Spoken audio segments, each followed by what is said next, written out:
Hello and welcome to the spooky month. I'm Advent Nebula. And I'm Cruellica Kain, aptly named for the month of October. And today we are going to talk about our favorite genres of horror. We've talked about this before, but we actually want to dive deeply into what we love personally for horror. And today we're including Kaijin Okami into this conversation, as he also has very particular opinions.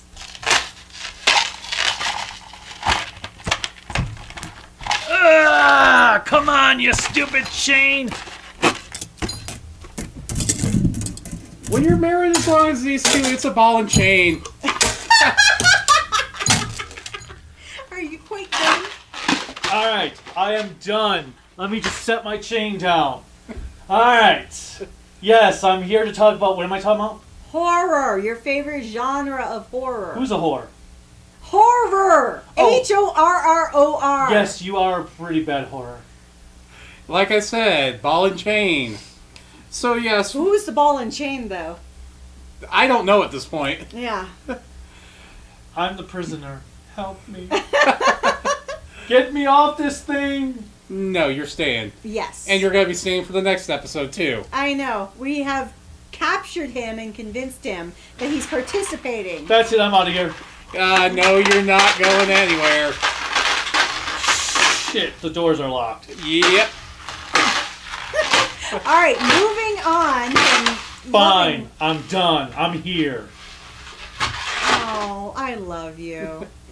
All right, so with our favorite genre of horror, and yes, I understand for people who will comment and say, horror is a genre. There's subgenres. Yes. Like every genre, there are subgenres upon thee.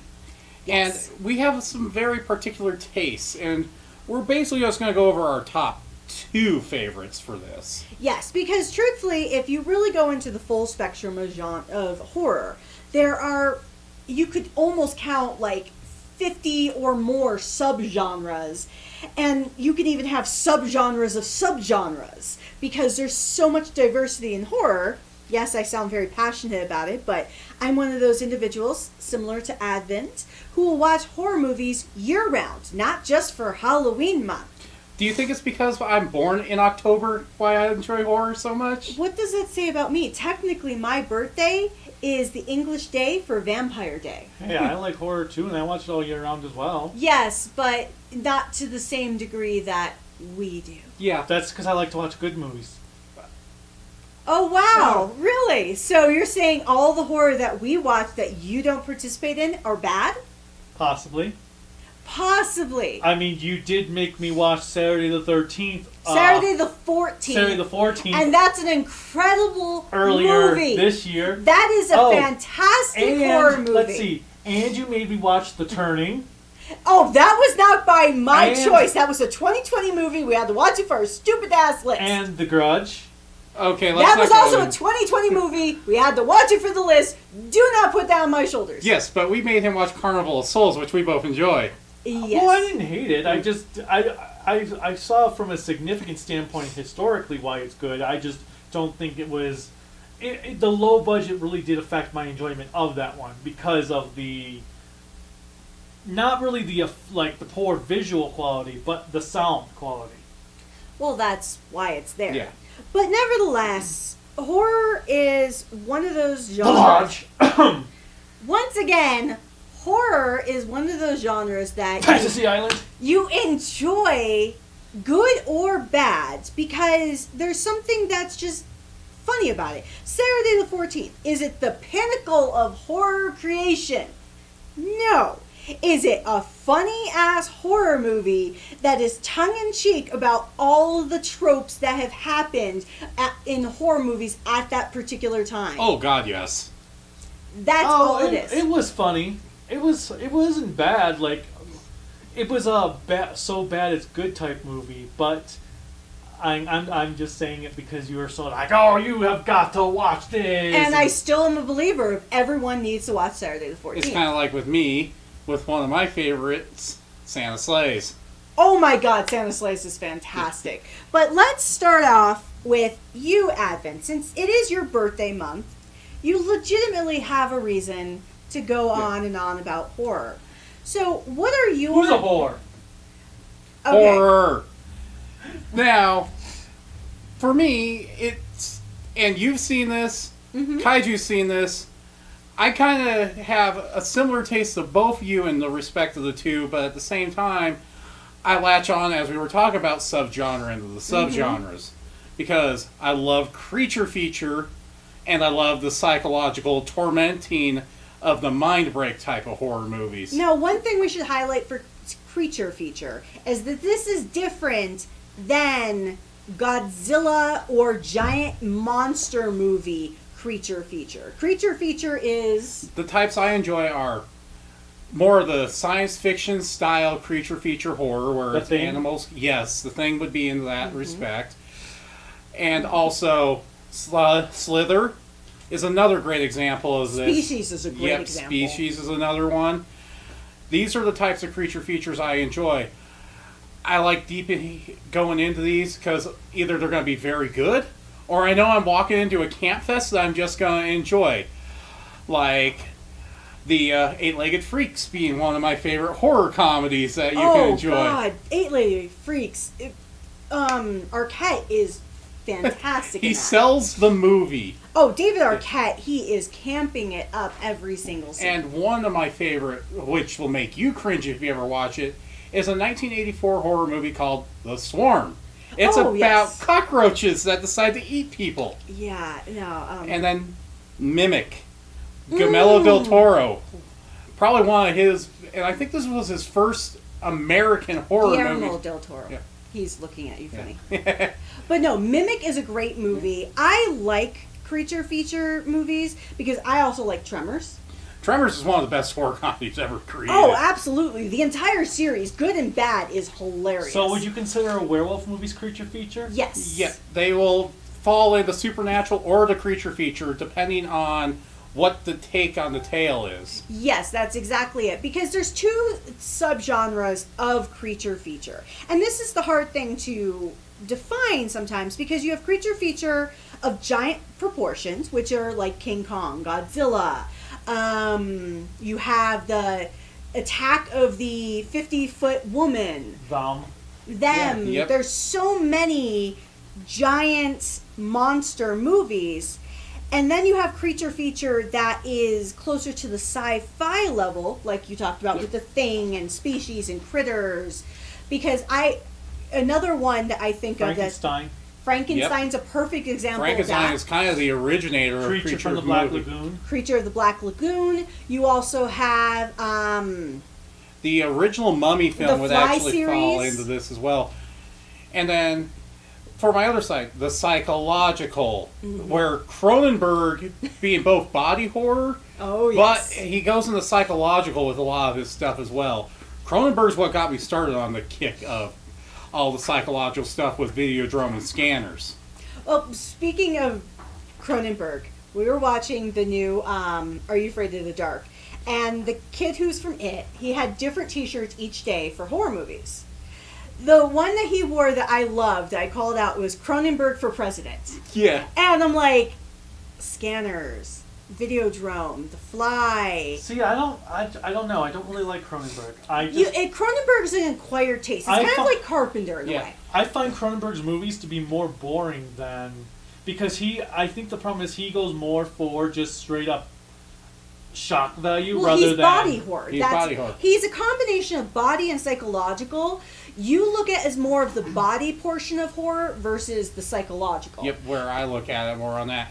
And The Thing is probably the best combination of both psychological and a creature feature. Well, another really good psychological horror movie you can think of is like Cape Fear. Yep. You could think of Insomnia. Yep. And I like both versions of Cape Fear, but the De Niro version is probably my favorite of any of the psychological movies that have ever been made. And I think it's also because Scorsese being one of my favorite directors also. Well, another really good psychological horror that I think is kind of underrated because it falls in the middle of supernatural and psychological is The Shining. Yep, and we just watched Dr. Sleep as we were getting ready to record this. And yes, it is more hinging on the supernatural, but the psychological tale of madness of a person's mind breaking down and not knowing what's going on. And I love those genres. And Well, even there's that. Insidious, which is a ghost supernatural, is a psychological horror at the Yes, same time. because it's learning about past trauma and how it affects you as an adult. What were you thinking?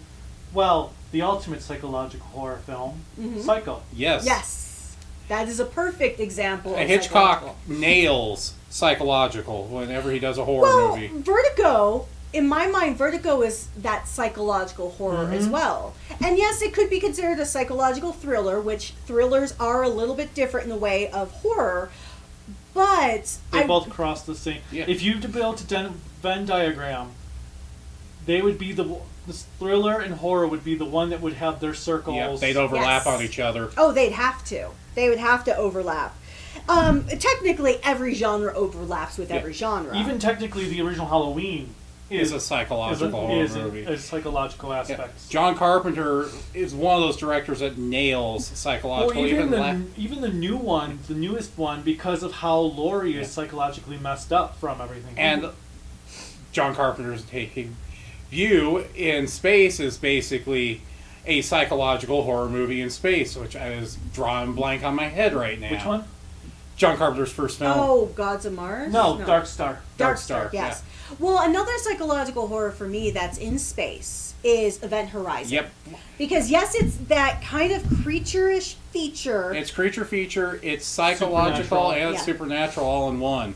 And just how you see Sam Neill play off this psychological madness is phenomenal. It's Lovecraft in space, as I like to describe, and I think that's why I like psychological, because I'm a fan of Lovecraft's writing, and Well, that's and- all about breaking down the psychological aspects. Well, when you think of Reanimator, all of those types of movies. Speaking of which, in the new Are You Afraid of the Dark episode, the school was named Herbert West Middle School. Oh God.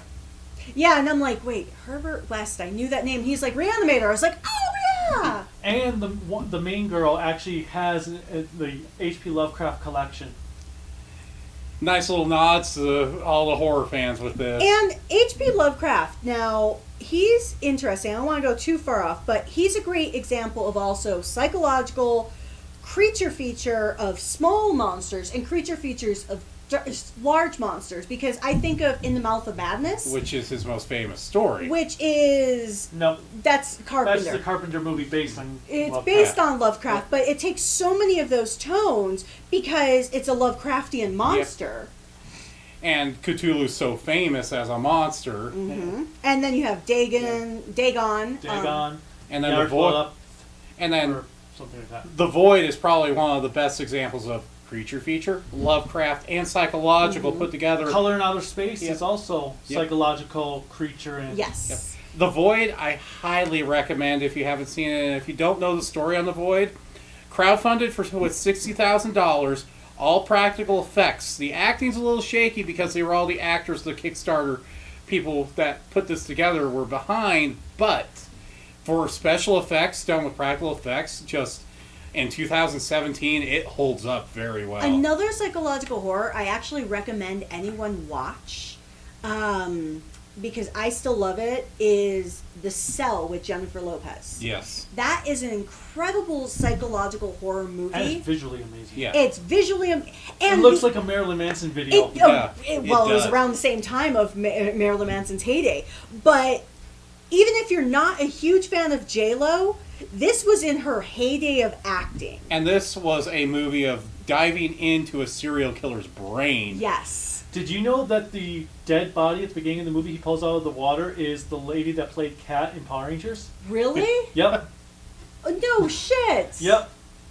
I'm gonna have to. I watched that movie last year. I actually need to own that movie because it's so incredible. Yeah, the lady that the first killed the movie, when he comes in and she's already drowned, and he puts her body on the table and does all the stuff, that's Kat's actress from Power Rangers. That is amazing. But psychological horror is so fascinating. Yeah, it delves into so many different aspects.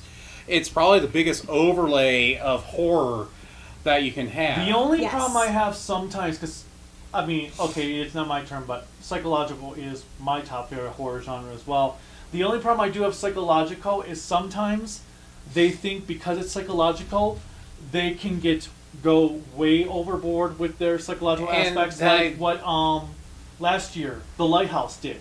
That went way too overboard, where I understood the whole point of the story, but it was trying too hard to be a Well, you psychological had the same horror. problem with Midsummer. Or, Midsummer did it, and then Mother tried to be a psychological horror and just completely lost itself because of A it. perfect example of modern psychological horror of screwing you over from the first scene to the last scene in modern era, Hereditary. I was just going to say Hereditary or The Visit are the two of the best Oh, examples. The Visit, yes. And The Visit, scariest thing in the world. M. Night Shyamalan directed it and wrote it. And it turned out to be one of the best horror movies in the last 10 years. Yes. Get Out was also a great psychological Yeah. horror. Absolutely. And that, I think what helped with Get Out is the fact that it was written by a comedy actor and writer who did a flip on it, but then again, in A Quiet Place. Yeah, Quiet Place. Quiet Place was a comedy writer and Well, actor Doing a who, creature was feature the- horror movie. So was the new Halloween. Oh yes, Because the director, David Gordon Green, I think is his name. Yes. He did Pineapple Express and a bunch of all those. of those. Yes. So right now, a lot of our best horror movies of the 2010s decade were from people who normally would not have done so well. Yeah, Well- John Krasinski just blew it out of the park. A lot of people were going when they first heard that Quiet Place was going to be a horror movie written and directed by John Krasinski of The Office. They're like, how's this going to work? And then you see the film, and it's like, Well, it's like Everybody thought Yeah. the same thing about Jordan Peele. yeah. Well, it's like some of the things. It's sad because comedians are doing horror better than horror directors, but at the same time, as Green talked about when he was doing Halloween, he said actually horror to him is the easiest thing to make movies Well- of because the death kills are the horror equivalent of a punchline for a joke. Well, I think Jordan Peele had made that almost similar comment that horror is almost the next step from comedy.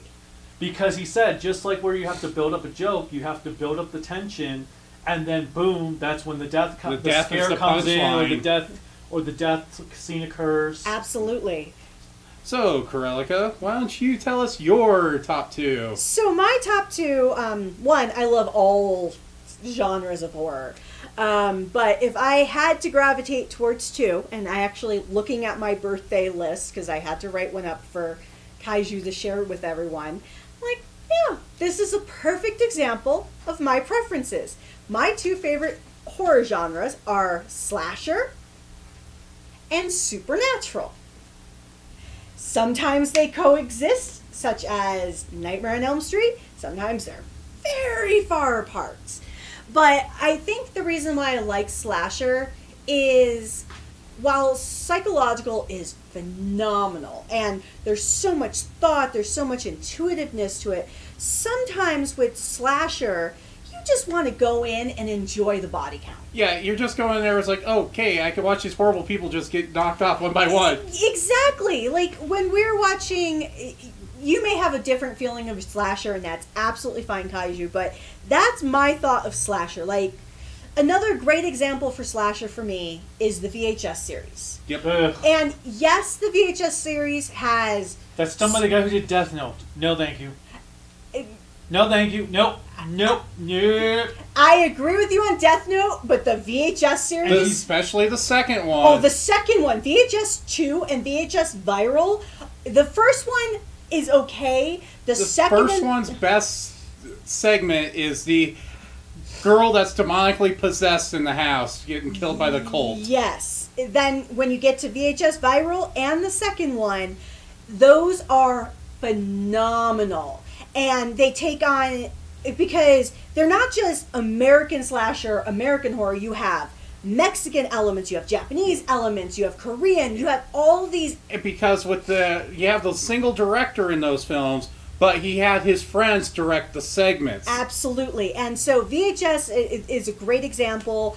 Another excellent example for me of one of my favorite slasher series is Child's Play. I love Halloween. I love Friday the 13th. I love Texas Chainsaw Massacre. But Child's Play is another one of those mergings of supernatural and slasher. And then comedy as it got on later. And then another example of an original slasher is Psycho. Yes, it's psychological, but it's a perfect example of slasher. It's pretty much the first slasher movie, if you think about it. Absolutely. And for me, slasher, like Last House on the Left, anything like that, is you have a villain, but are they really the villain sometimes? And it's not a sympathetic villain, because Leatherface and... But Last House on the Left, Wes Craven did a great job of putting together who's the real villain, the men that commit the atrocious crimes or the people getting the revenge. And then, like, another slasher I like that Kaiju hated, I don't think he'll ever watch it again with me, is Slumber Party Massacre. Yeah, that was the one I was trying to think of we watched this year, too. Yes. He hated that movie. When he's watching it, he just constantly looks at me like, really? So I'm looking forward to when you see April Fool's Day, Motel Hell, Silent Night, Deadly Night. Oh, you can even make him watch the Babysitter movies. When a Stranger Calls. Yep. The Babysitter movies. Prom Night. We watched Prom Night. I know, but those are all... Because we watched it back to back with the remake. Yes, which the remake's not terrible. It's bad. You hated it. I hate the remake, but compared to other remakes, it's not the worst thing in the My world. Bloody Valentine. My Bloody Valentine. I've only seen the remake. I've seen both. And the remake was awful. Yes, the remake was awful. The original was great. And so slasher for me is just a fun time watching terrible people. Great. Another good example is I Know What You Did Last Summer. Mm-hmm. And The Hitcher. Oh, that movie. Okay, that was the one. I thought the sequel was better than the first one. Well, Scream movies, those are a perfect example. So slasher to me is just a fun time watching terrible people get their comeuppance. For supernatural, I love a ghost story. I would be one of those kids, probably not telling the stories because I probably can't tell a good ghost story to save my life.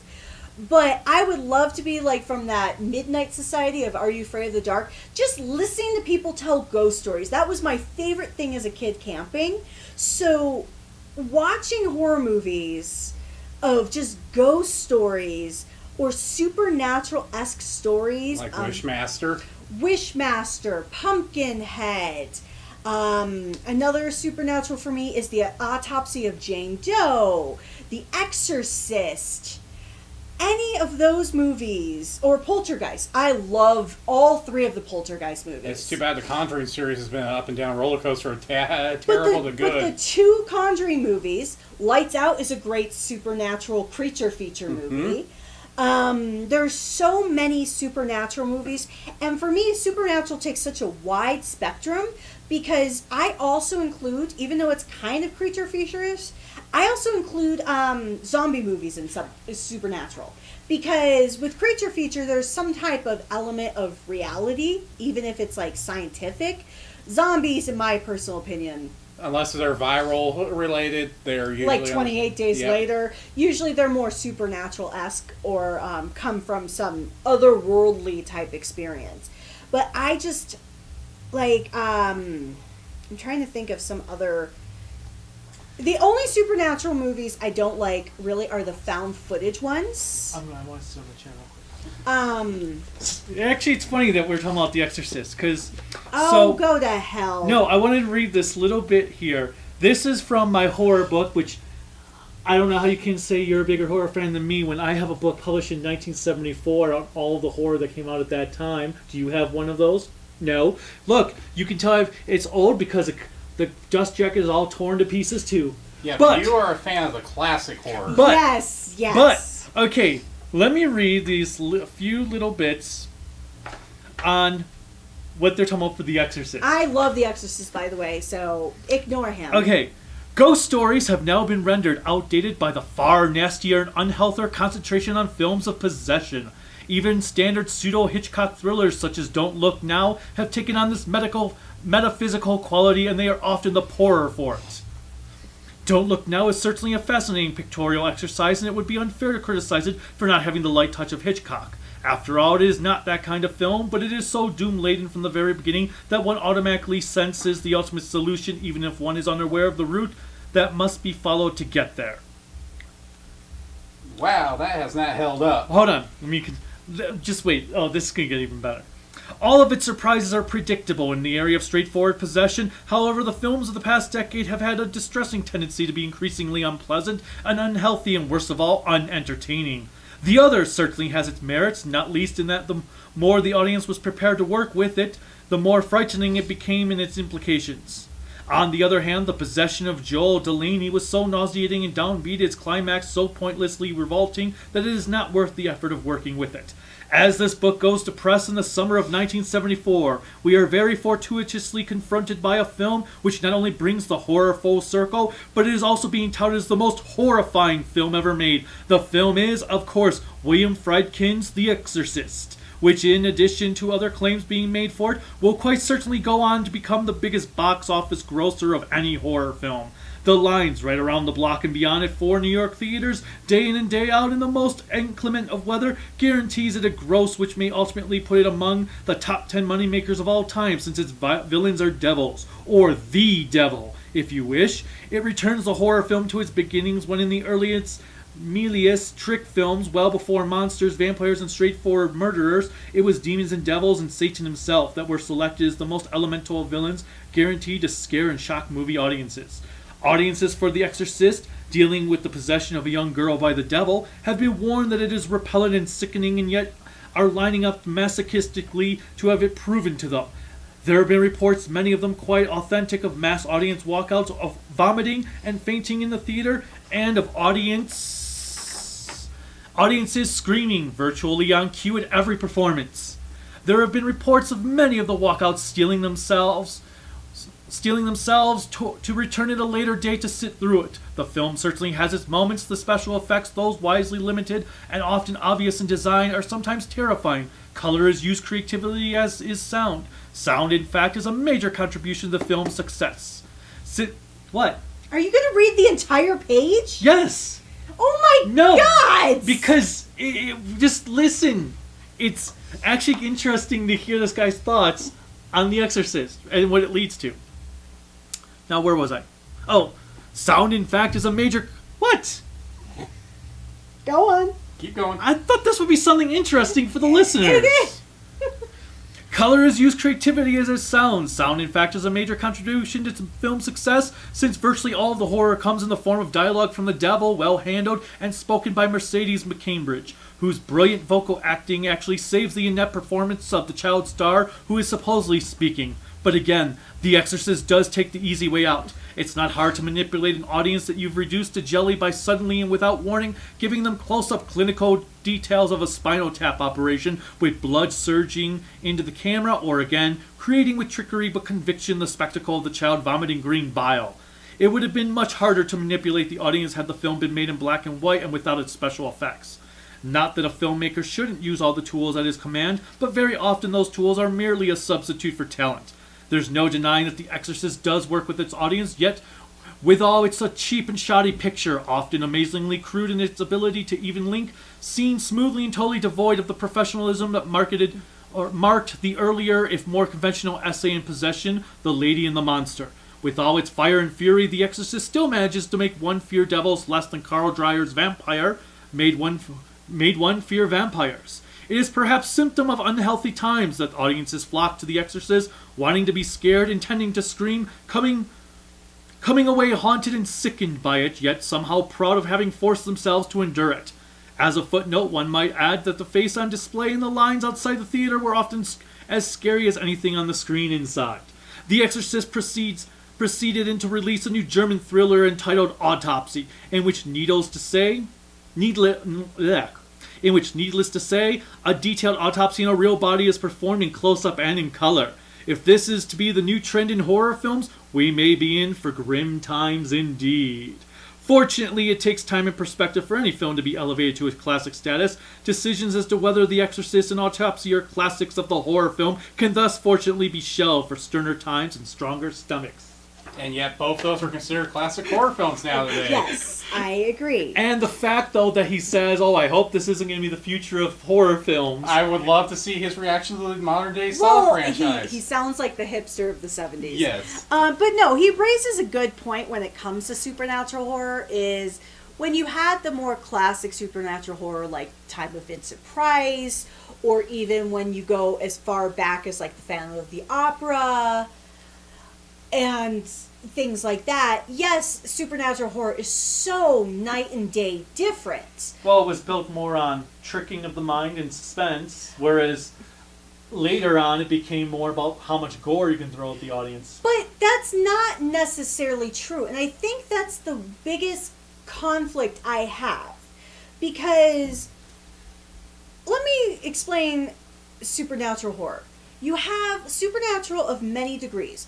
Evil Dead supernatural horror. Yep. Are we saying that's not considered classic level? Or are we saying that's terrible? Well, Because that, yes, it has some gore, but it's not just about that. Another supernatural horror, if you really think about it, is if you look at like the Silent Hill series. That's technically supernatural horror. there's only one good of the two. Yeah. Well, I like the other one too. Yeah. But no, what I'm But thinking even about, Japanese horror, The Grudge, Ju-on. Perfect Blue is probably one of the best psychological horror But movies. what I'm saying is that it was interesting that he was fearing that horror was going to become all about the gore factor and everything rather than actual suspense, and that's what horror did go into until more recently, now that when it's starting to circle back Yeah. to going into a more classic style. But even with some of the horror in the 80s and 90s, it wasn't solely about gore. The reason why gore became prevalent, Well, Friday the 13th was... I was going to say, it's because of the slasher genre. Yep. Slasher genre is what really changed it. And yes, I love and then torture porn. Well, and I will say that's my least favorite genre of all horror. But supernatural is, to me, it's also about a beautiful story. Like Trick or Treat. Yep. I love how Trick or Treat just weaves a narrative. And that's one that teeters both psychological and supernatural. And it It's plays... about don't break the rules. And It's the whole technically morals. creature feature, too. Oh, yeah. Oh, yeah. But I think what's so beautiful about that is... This is why I fight everyone and think of Twilight Zone as horror. Because it has that supernatural element that's weaving a narrative. Because for me, supernatural, just like psychological, plays with your mind. And it's supposed to. Exactly. Where slasher slasher and creature feature to a degree are just clear and simple. Have fun, watch a movie. You know you're gonna have a ton of kill counts. You go with it. Another reason why I enjoy Clive Barker's creature feature Well, that's stuff. Meatbeat. Oh no. Meathead. No, not Meathead. The one movie that Kitamura did. Oh, Midnight Midnight Meat Meat Train. Train. Yes. I think there's another American movie he did now. Yeah, it just came out last year, but I can't think of it off the top But of my that's a head. great blending of supernatural, slasher, psychological, and creature feature all in one. Another series that managed to encompass them all, Tales from the Crypt. Yes. All right, so I could go on for days about my favorites. What are your favorite horror genres? Well, as I already said, psychological. Mm-hmm. But also, I'm probably going to have to go with creature feature because Alien is the greatest horror movie ever made. You've got The Thing is the third greatest horror movie ever made. I love both of the new It movies. Well, The Shining we said was like psychological, which it was interesting because the book is like a drama with horror elements, whereas the movie is psychological horror with bits of drama. Mm-hmm. And I think that's why I prefer Kubrick's version the best of the three takes on The Shining. Well, he doesn't pull any punches. He doesn't. But yeah, so psychological, and I'm like Well, I said, Clockwork Orange is a perfect Yes. example of psychological horror. but yeah, so creature feature, I think, because again, and then I love But you like both sides of creature feature. Well, you yeah. like giant monster creature feature and King Kong, The Mummy, Frankenstein, You love all the classic creature features of the 30s and 40s. the too. and Hammer oh too. god, Yeah. the Island of Dr. Moreau, Island of Lost Souls, Yes. But I truthfully, Am Legend is creature feature. Yes. truthfully, I would say for you, it's not necessarily creature feature or psychological. I will agree with what you just said. I will personally say that your favorite horror genre is anything pre 1985. Because that's where, like, Thing, Alien, all predating that. No, there's still stuff. You like modern stuff, but I will say a majority of what you truly like horror-wise was, like, 30s, 40s, 50s, and 60s, and then 70s. Which, well, I think... Well, it's hard, because I think 70s and 80s had the best periods for horror. Oh, well, that was the heyday for it. Because I think also the 80s...